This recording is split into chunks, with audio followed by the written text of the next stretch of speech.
Hi,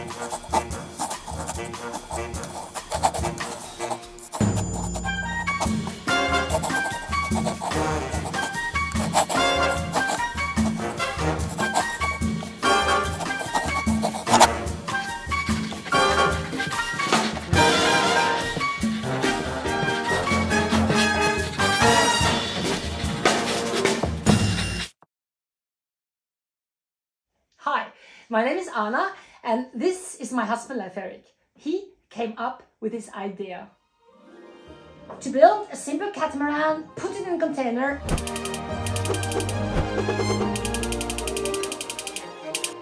and send it from ice-cold Norway to Tahiti in the middle of the Pacific Ocean. This way we could start sailing in paradise. I said, what a crazy idea, let's do it.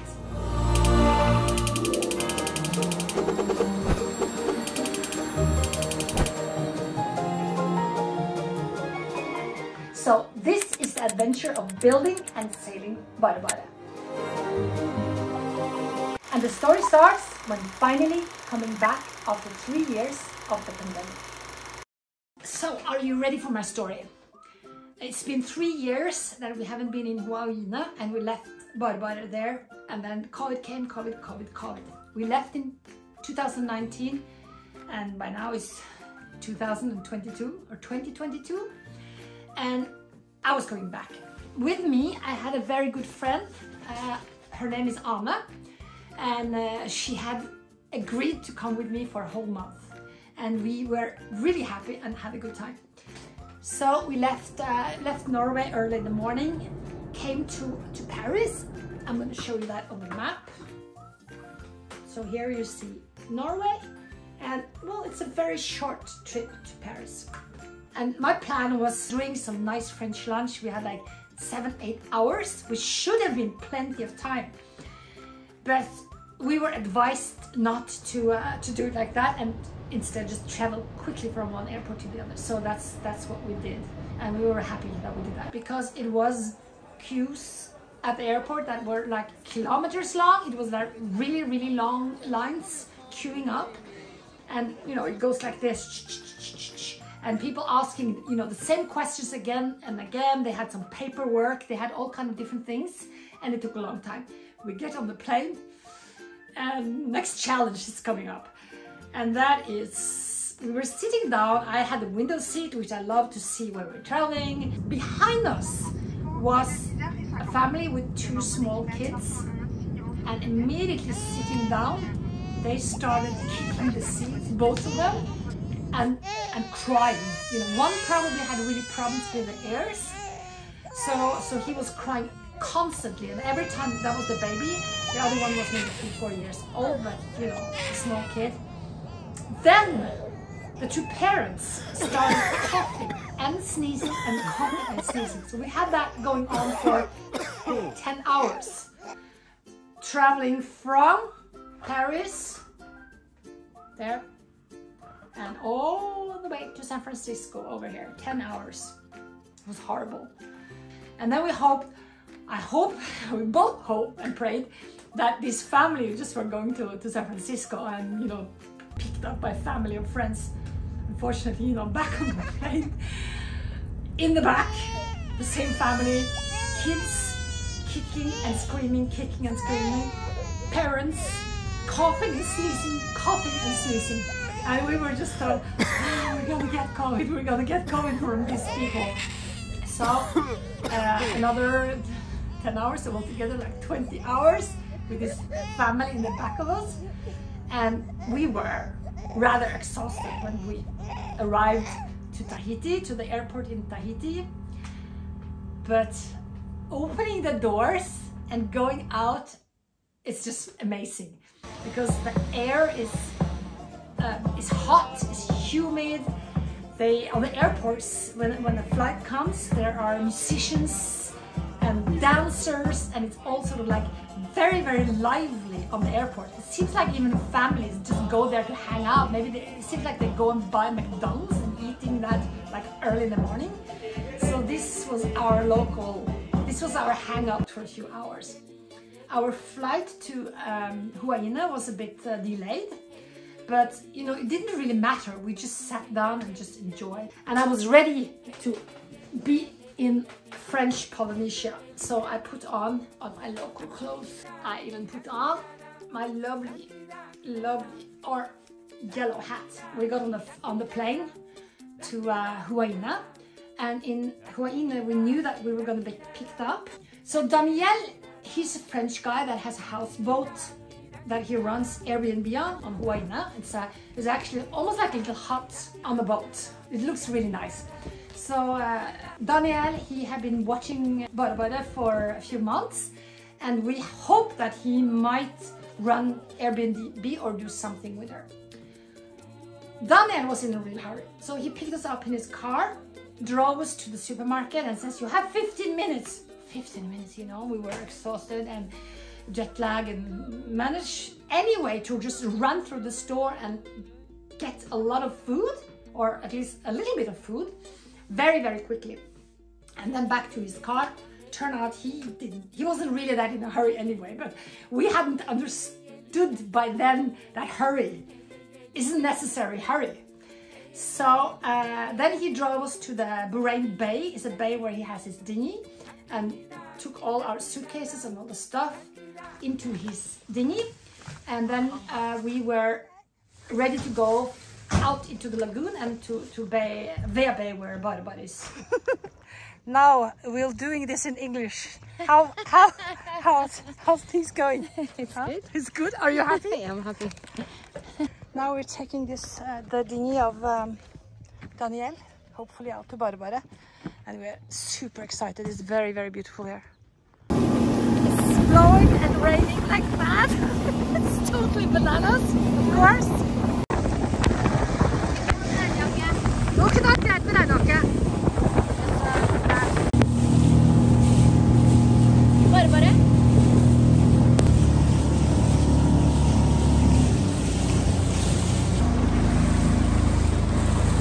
First meeting from BoraBora since the fall of 2019. I might fall. Rain stopped. We're soaking wet. By that time, my suitcase was wet. I was wet, and he just dumped everything or luggage on board and just said bye bye. And said, bye bye, David, Daniel, bye bye. See you later. We hope. And he just left. By that time, we were really happy because we arrived, and we managed to change clothes from, they were rather damp, everything in my suitcase, but not completely wet as this was.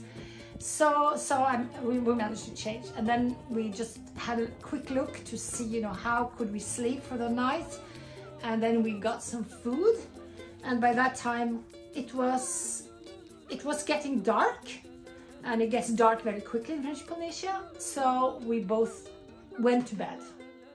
After a while, I woke up, and I could hear the wind was blowing really harder. It was sort of like picking up, and also it was raining. I was in my Snoopy nightgown, and went up and have a look, and somehow I had a feeling that we were drifting.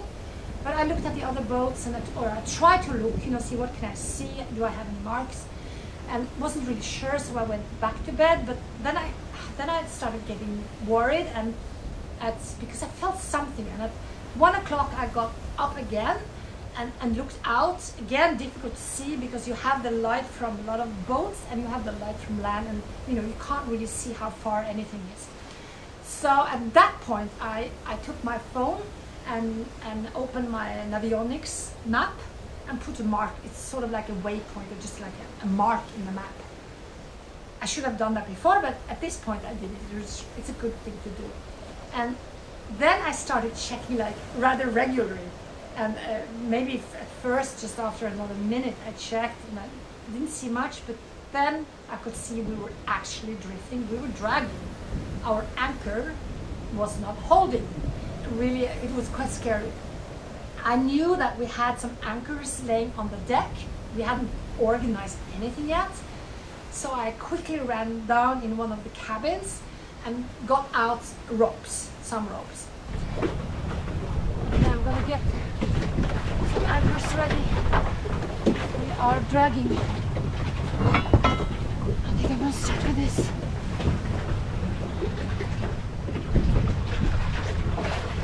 It's not so long, this rope, so I'm just gonna make it longer. The sea anchor is that fisherman. Getting the fisherman ready. Let's see. So something.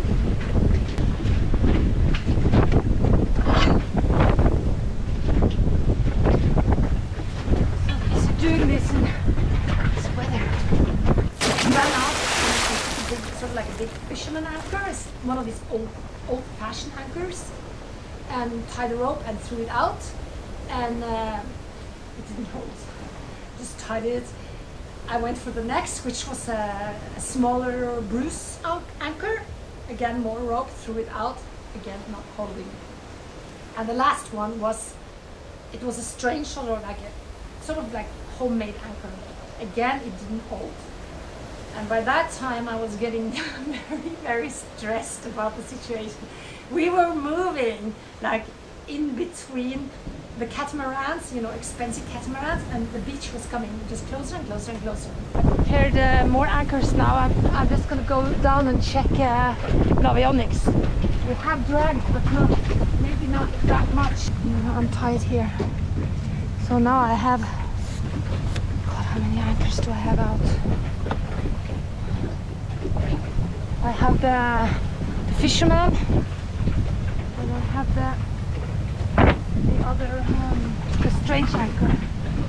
Oh, I'm doing the small Bruce. It's not really that small, but smaller Bruce. Oh, I dragged even more. Another 100 meters, so I have to get the other anchor out.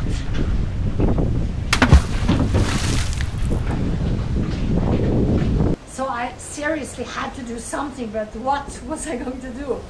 On the deck, we had an anchor winch that had at some point come loose from its stand. So it was just laying there. And I thought, you're not, that's, you know, I got the idea, you're not an anchor winch anymore, you're a mooring. So I, again, lots of ropes, or what I had left of ropes around, tied it really well.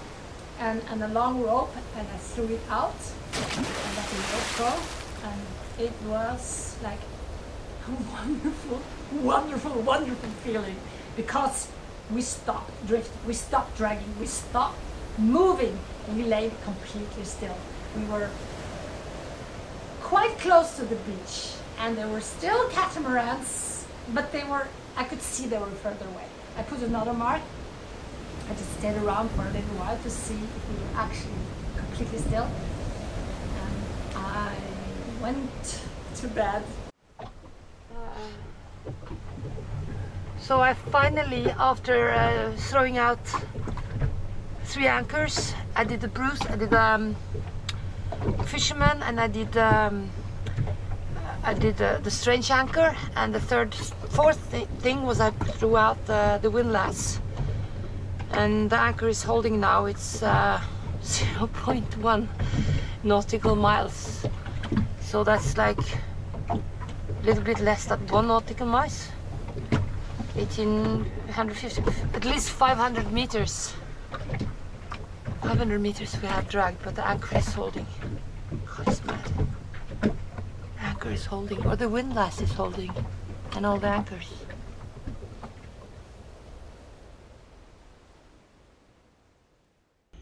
So next morning I wake up, and it's just so lovely, you know. After a storm, it's very often calm, quiet. It was sunny, it was beautiful, and I just, you know, I felt I could, you know, breathe again. So that was the first, I wouldn't say even 24 hours, I mean maybe 15 hours or something. So that was the start of my stay in Huahine, French Polynesia.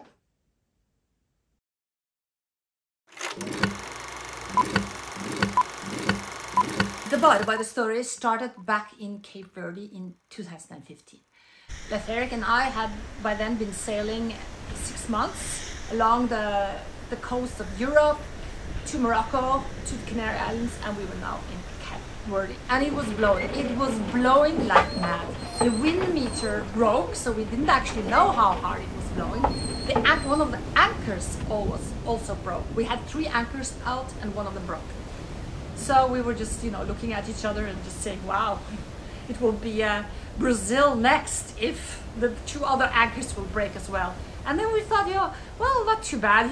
We would enjoy going to Brazil. It didn't break. But we were weather-bound for about 1 week. So we were on the boat, and I was reading a lot. And Eric, he was working on some project. I didn't really know what he was doing. He was like cutting little pieces of cardboard, and then he had pieces of woods, and he was making some glue, and he was making something. And then I just, I looked up from my book and said, "Eric, what are you doing?" And he looked at me like really, really soft with his blue eyes, and he said, "I really want to sail in the Pacific. I have an idea. Let's build a boat, put it in a container, and send it to Tahiti, and then we can start in paradise." And I said, "What a totally crazy, mad, bonkers idea. Let's do it. Let's go even further back in time."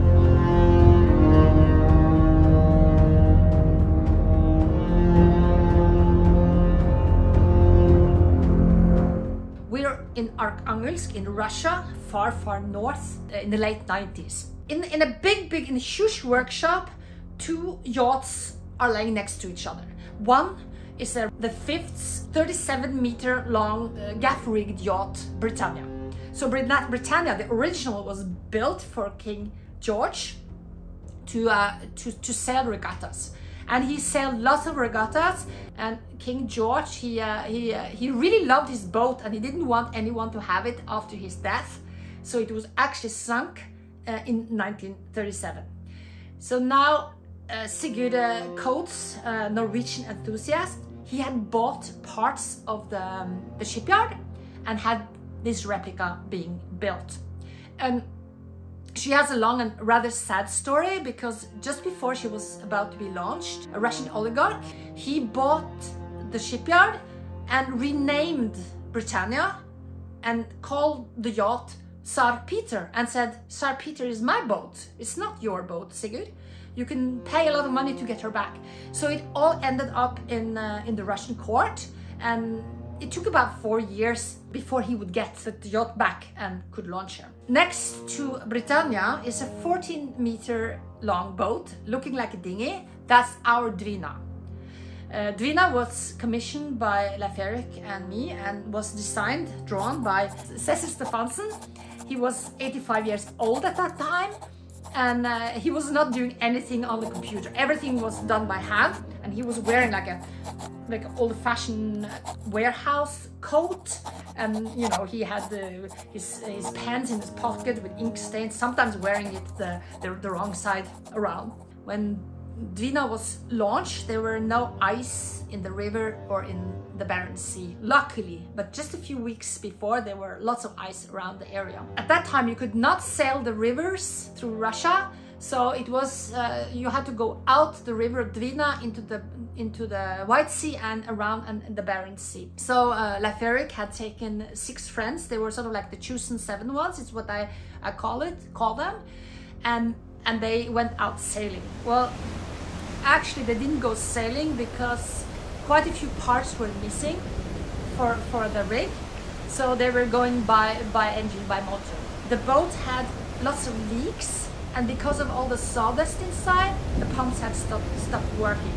So the guys had to take turn on by the bucket, throwing out water, and luckily not throwing out the bucket itself. And they all got, not all of them, but they got rather seasick. And one of my brothers, he was like throwing up. He just passed out, threw up in his fisherman hat, and just passed out for 2 days. When they reached Tromsø, they all looked like and felt like they had been sailing all life.